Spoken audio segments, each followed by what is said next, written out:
Dot nang hintuturo ni Janet ang policy folder ng pinsang si Beatrice. Matapos paulit-ulit na basahin ang policy folder ng insurance na biglaan nitong nabili ay nakahanap na siya ng butas. Noong una, nagtaka talaga siya kung bakit biglaan ang pagbili ng pinsan ng insurance gayong napakakuripot nito. Pero habang nag-uusap sila ay nagpapaliwanag si Beatrice ay naunawaan na niya ang dahilan. Hindi ito immune sa charm ng sikat na bachelor at syempre ay crush ng halos lahat ng kababaihan sa bansa. Si Kelvin De Luna na siyang nag-assist at nag-brief dito. Marinig lang ang pangalan ng kilalang businessman ay kinikilig na ang tumbong ni Janet. Isa rin siya sa sandamakmak ng mga babaeng nangangarap na makaharap, makausap at makadate ang sikat na bachelor. At ang malamang na hindi ito kilala ng kanyang pinsan ay talagang ipinagtaka niya. Ganitong kalahati yata ng populasyon ng bansa ay hinahangaan at pinapangarap ang binata. Sa tagal na niyang nagpalaboy-laboy sa Maynila, ni minsan ay hindi pa nagsanga ang mga landas nila ni Kelvin De Luna at ang pinsan niya si Beatrice na ang abnormal na mundo ay umiikot lang sa iisang lalaki. Ang siya pang napakaswerte na nakaharap ng lalaking kanyang pinapangarap. Aba naman, hindi niya palalagpasin ang oportunidad na makasilay man lang kay Kelvin De Luna sa kahit na ano pa mang pamaraan. Mali talaga ang desisyon mo. Maling-mali. Tara, bumalik tayo sa life savers na yan at mag-refund ka, cuz. Walang seremonyang hinila ni Janet palabas ng restaurant ang kanyang pinsan. Si Aleika, na isang modelo at kaibigan nila ay nauna nang umalis matapos makatanggap ng tawag mula sa photographer nito. This is crazy. Mariing tutol ni Beatrice habang naglalakad sila pabalik sa Lifesavers branch na naroon din sa mall. Ang Lifesavers ang insurance company na nag-alok ng insurance sa pinsan niya. Kahit pa sa sinabi nitong wala na roon si Kelvin at dala lang ng pagkakataon, kaya ang binata ang nag-assist dito ay gusto pa rin magbaka sakali ni Janet. Bukod sa hindi rin niya gusto ang isang rule sa policy folder ay mas lamang ang kagustuhan niyang makaharap ang lalaking pinapangarap. Kung hindi man ngayon, sa ibang araw siguro. Total ay si Kelvin naman ang nag-asikaso ng deal ng kanyang pinsan. Malaki pa rin ang tsansa na makaharap niya ang lalaki. Crazy ka rin yan. Bulyaw ni Janet kay Beatrice. Hindi ito maaaring umurong. Kailangan mahikayat niya ang pinsan na magreklamo sa Lifesavers.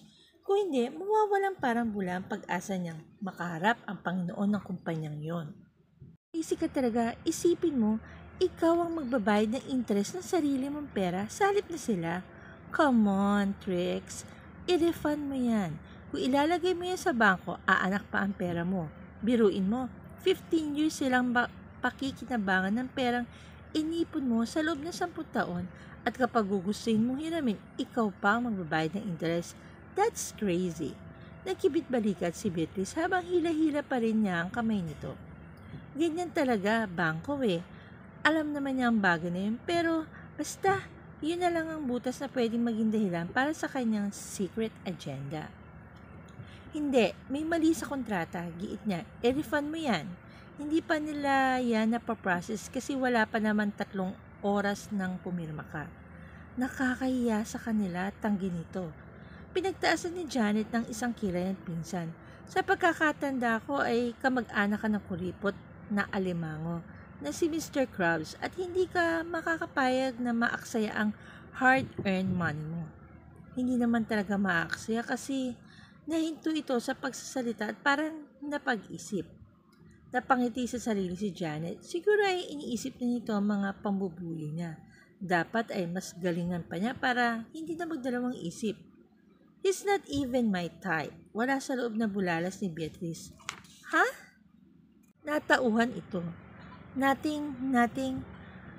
Mabuti pa, ibayad mo na lang ang perang yan sa lalaking pwede mong kontratahin na manggulo sa relasyon ng talipandas na si Kirk sa bagong babae niya. That way, makakaganti ka na sa anaconda na yon. Mas masasatisfied ka sa kapupuntahan ng pera mo. Si Kirk ang boyfriend ni Beatrice na pinagsususpechahan nito ng masama. Siguro ay napaparanoid na naman ng bruha. Magkasunod ba naman sila ni Aleka na makipaghiwalay sa mga serious boyfriend nila? Natural na matreten itong susunod sa mga yapak nilang magkakaibigan. Anyway, wala namang masama kung maging single. Mas masaya nga yun. Katulad ngayon, malaya siyang magpapapansin sa bagong apple of the eye niya si Kelvin De Luna. Unang-una pa lang niya kita sa larawan na binata sa magazine na hiniram niya sa office mate, ay na-starstruck na siya. At nang ipaalam niya sa mga katrabaho niya ay noon niya napag-alaman na ganun din pala ang mga ito. Siguradong maiinggit kay Janet ang kanyang office mates sa Gonzago Steel Corporation o GSC kapag nalaman ng mga ito na nakaharap at nakausap niya at tinitingalang Adan ng sandamakmak na Eva sa panahon ngayon. Executive Assistant siya ng Filipino-Japanese na presidente at COO ng Gonzalo Steel Corporation. At para dagdagan pa ang hair extension, nang humahaba niyang buhok, nililigawan lang naman siya ng kanyang boss. Lalo ito naging eager na magpapansin sa kanya na malaman nito na nag-break sila ng kanyang long time na boyfriend. Pero hindi niya pinapansin ang pagpapalipad-hangin nito. Naisip niya magsasawa rin si Mr. Gonzalo. Ito pa, napakababaero nito. Halos lahat yata ng magagandang babae sa kumpanya ay pinormahan na ni Mr. Gonzalo. Tanging siya lang yata ang hindi pumansin sa charm ng boss. Maaari namang iwan na lang ni Janet ang boss sa pamamagitan ng pagre-resign. Kaya lang ay professional siyang tao. She didn't let her emotion get in the way of business. Kailangan niya ng trabaho na sa panahon ngayon ay kahirap hanapin. At kung ganong nagkakagusto man ng kanyang boss sa kanya ay hindi niya dapat isaalang-alang ang magandang trabaho niya. Matagal na din siya roon, halos 4 na taon na. 21 lang siya na magtrabaho sa GSC at ngayon ay 25 na siya. Pagka-graduate ng college, isang kumpanya lang ang napasukan niya at di naman nagtagal pagkatapos ay sa GSG na siya napadpad. Pinaghirapan niya ng husto na marating ang posisyon ngayon na noong panahon ng ama ng bagong presidente at COO ang nakakaupo. Hindi naman yata makatarungang iwan niya ang pinaghirapan dahil sa isang distraction. Nagdesisyon siyang hindi na lang pansinin ng boss sa personal nitong pakay at darating din na araw na magsasawa ito sa pangulit sa kanya. That's a better idea. Narinig niyang bulalas ni Beatrice. Gagawin ko yan kapag naghiwalay na kami ni Kirk. Makakaganti na ako sa kanya. Sige, i-refund ko na. Desididong pagpayag nito. Ngiti ng tagumpay. Pagkapasok nila ng lobby ng opisina ay agad din nanap ni Janet ang unit sales director sa receptionist. Kaninong client ka, miss? Nagtatakang tanong ng isang lalaki sa kanya. Gwapo sana ito kung hindi lang mukhang suplado. Ang totoo, lahat ng mga empleyado na lifesavers ay mga gwapo at magaganda. Walang itulak kabigin sa mga iyon. Nagkataon na mas umangat nga lang kagwapuhan ng lalaki ito na napagkamalan yata siyang kliyente. Nang mahagip ni Beatrice ang tingin ng lalaki ay agad itong ngumiti sa pinsan niya. Gusto niyang mainis. Bakit kay Beatrice ay ngumiti ito pero sa kanya parang nabibisit pa? Hindi kaya naamoy nito ang pakay nilang hindi maganda? Hindi ako, naiinis na sabi ni Janet sa pangingitian ng dalawa. Ang pinsan ko, client niya si Mr. De Luna. Sabay turo sa katabing si Beatrice. Oh, sambit ng lalaki na maya-maya ay ngumiting muli. Nakakainis talagang lalaking ito. Bakit kapag sa kanya ito tumitingin, blanco ang mukha nito, pero kapag kay Beatrice ay otomatikong nababanat ang mukha. So what can I do for you two beautiful ladies? Hindi humupang pagkainis ni Janet. Maski pa pala kaibigan itong ngumiti sa kanilang dalawa. Lalo lang naggusot ang kanyang mukha. Naisip niyang isang sandata ng mga empleyado ng lifesavers na gamitin ng charm sa mga kliyente at hindi siya magpapa-apekto sa charm nito. Swear. Ngayon pa, nauna mo na akong baliwalain. We demand a refund. Lakas loob na pahayag ni Janet. Refund? Wait, bakit? Nagtatakang tanong na lalaki na bumaling kay Beatrice. Noon bumaba ang paningin niya sa nameplate na lalaki. Jello Martinez, Unit Sales Director. Tama nga pala ang desisyon niyang ito ang paglatagan ng demand nila. Niya. Total ito ang USD. Kasi nagbagong isip ko, nahihiyang sabi ni Beatrice. Napaka-unprofessional na kanilang ginagawa pero natunaw na ang kahihiyan na dapat ay meron sila. Unang-una dahil ay pursigido siyang makaharap si Kelvin De Luna. Total ay siya ang tipo na tao na ginagawa ng kahit na anong maisip. At pangalawa lang ang dahilan na hindi niya lubusang sang-ayon sa isang bagay na laman ng policy folder. Dagdag pang nakakainis na pinipili ni Jello Martinez na ito ang alalayan ng gwapong ngiting yun. Gwapong ngiti? Shucks. How the hell could she even think that he had a handsome smile? He was not even handsome. No, hindi siya nagwagupuan sa damuhong ito. Teka, Miss Velez, hindi kasi ganun kadali ang gusto mo.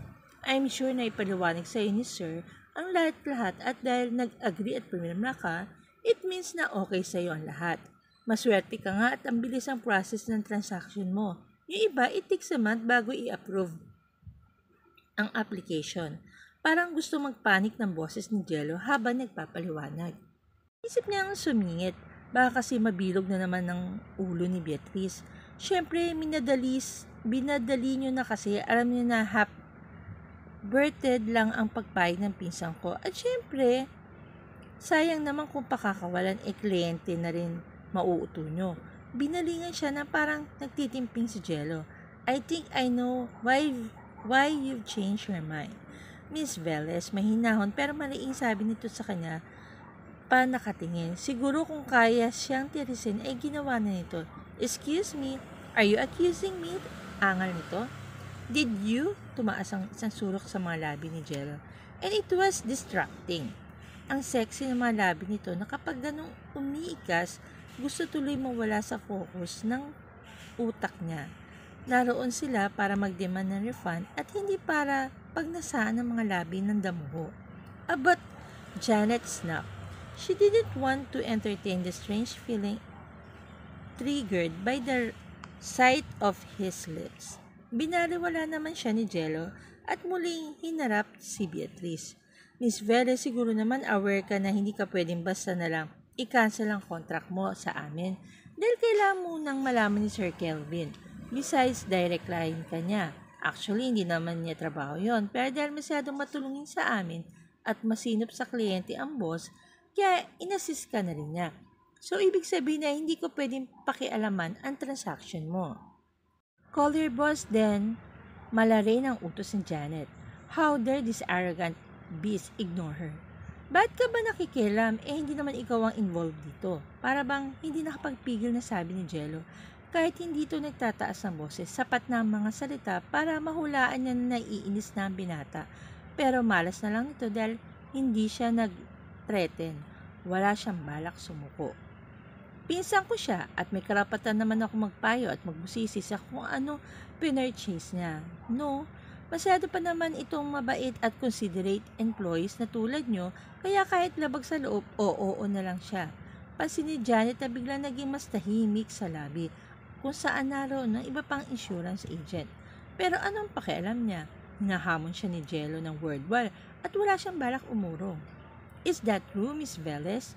Biglang kanyang ginawang pagbaling at gano'n na lang ang pagluwa ng mga mata niya matapos makilala kung sino ang nagsalita. Kelvin De Luna, OMG! Napakagwapo at napakatangkad talaga nito. Maski naka 4 inches stilettos na siya ay napatingala pa rin siya nang makalapit na si Kelvin sa kanila ng pinsan niya. Kasi pinilit magpaliwanag ni Beatrice. Hindi napigilan ni Janet ang mapasinghap habang naengkantong pinagmamasdan ng gwapong lalaki. Sa wakas ay natupad na ang pinapangarap niya, ang makaharap ng lalaking pinapantasya ng marami. Let's discuss this in my office. Iminuesta ni Kelvin ang isang pintuan sa isang bahagi ng opisina. I'll go with you, presinta ni Janet ng makabawi. Lulubos-lubusin na niya. Kung hanggang titig na lang siya kay Kelvin, aba, pagsawain na niya ang sarili sa kaunting panahon. Hindi na siya kukurap. No, you stay here. Nagtaasa ng kanyang mga kilay pagkarinig sa sinabing yun ni Jello.